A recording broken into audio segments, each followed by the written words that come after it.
Hello folks, how are we today? Last weekend, 2012, let's all enjoy it and be safe, huh? Hey, I want to touch on a couple things today.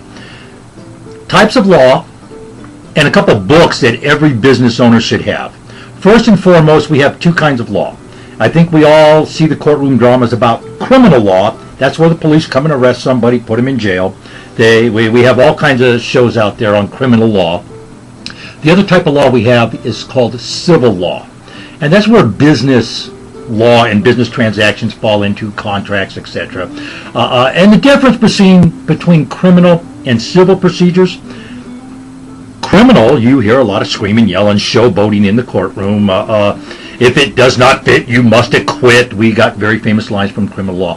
Very seldom do we get famous lines or quotes from civil law. Why? Because civil law is a little more refined. And yes, we stick our little finger out and all that kind of goofy stuff. But it's a little calmer when you discuss civil proceedings and stuff. So what I'd like to do is touch on two kinds of books that every business owner should have. First and foremost, Essentials of Business Law. The second one, an accounting book for accounting principles. Now, why do I recommend that every business person have these kind of laws?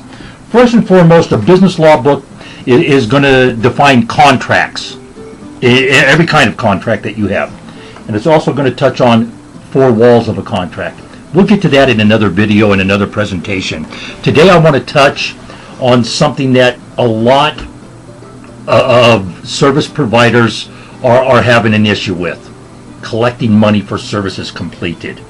Okay? First and foremost, when you get into court, the judge is going to look at something and he's going to ask you a series of questions and he's going to say, well, you haven't done this, you need to go do this and come back. Okay? In order for you to have ground to stand on and collect, you must have a contract between party A, party B. Okay? I'll be party A, you'll be party B. If we don't have a contract, I tell you what I'm going to do and I don't do it, guess what? You're out. Have a contract. Have something in writing. I don't know how to stress how important that is. Have something in writing. Even if it is a chicken scratch piece of paper on a notebook that says, I will pay you on this day. Anything. Do that, okay? Make sure you have a contract. Now, in the contract, you're going to want it to state specifically a time frame for payment.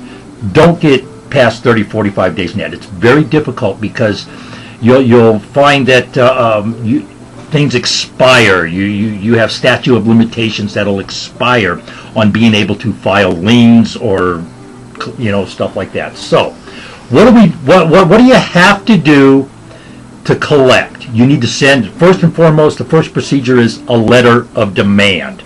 And what do we need to put in a letter of demand? You need to state your issue very clearly, what your intent is. Do you intend to lien the property? State that.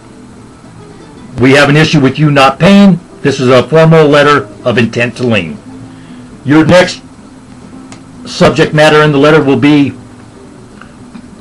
solution possibilities.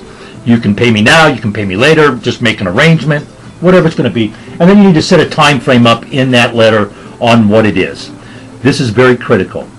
When you send the letter, don't put a postage stamp on it, drop it in the mail.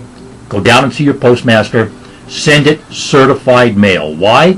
You get a date stamp, and that starts the time, and they have to sign for it. That return receipt, you need that. That's important. It's going to hold up in court.